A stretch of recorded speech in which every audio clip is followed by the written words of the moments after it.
হাঁহৰ মাংস বাহিৰে বেলেগ মাংস খাই ভাল নোপোৱা ছোৱালীজনী এতিয়া মই ব্ৰইলাৰ মাংসও খাই ভাল পোৱা হ'লো। এনেকৈ এবাৰ বনাই খাই চাব, ব্ৰইলাৰ মাংসৰ প্ৰেমত আপুনিও পৰি যাব। আহকচোন এতিয়া কেনেকৈ বনাইছোঁ চাওক। কেৰাহীত মই পাঁচফোৰণ দিছোঁ, তাৰপিছত পিঁয়াজ এখুবমান কাটি দিছোঁ, 2টা জলকীয়াও ফালি লৈছোঁ। এতিয়া নহৰু, আদা, জিৰা পেষ্ট বনাই দিছোঁ মই। যেনে তেনে ভাজি এতিয়া বিলাহীখিনি দি দিম। বিলাহীখিনি দিয়াৰ পাছতে নিমখ দি দিম, দি পেলাই ভাজি থাকিম। এবাৰ ঢাকোন মৰাৰ পাছতে বিলাহীখিনিও ধুনীয়া কোমল হৈ যাবই নহয়। তাৰ পাছতে এতিয়া চিক্ৰেট ইনগ্ৰিডিয়েণ্টছটো হৈছে দৈ।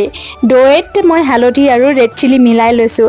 দৈ দিওঁতে সাৱধান হ'ব, গেছটো কমাই দিব, নহ'লে বন্ধ কৰি দিব, নহ'লে দৈখিনি ফাটি যোৱাৰ চান্স থাকে। মই কিন্তু দৈখিনি দিওঁতে গেছটো কমাইহে লৈছোঁ, বন্ধ কৰি লোৱা নাই। এতিয়া দৈখিনি দি ভালদৰে লৰাই থাকিম। তাৰপাছত ঢাকোন মাৰি দিব। এবাৰ ঢাকোন খুলি চাব, বহুত ধুনীয়া গোন্ধ আহে। তেল বিৰিঙি নহালৈকে ভালদৰে ভাজি থাকিব। এতিয়া মই ধুই ৰখা মাংসখিনি দি দিলোঁ, দি আকৌ ভালদৰে মছলাখিনিৰ লগত লৰাই মই ঢাকোন মাৰি ৰাখি থৈ দিম। মই জলকীয়া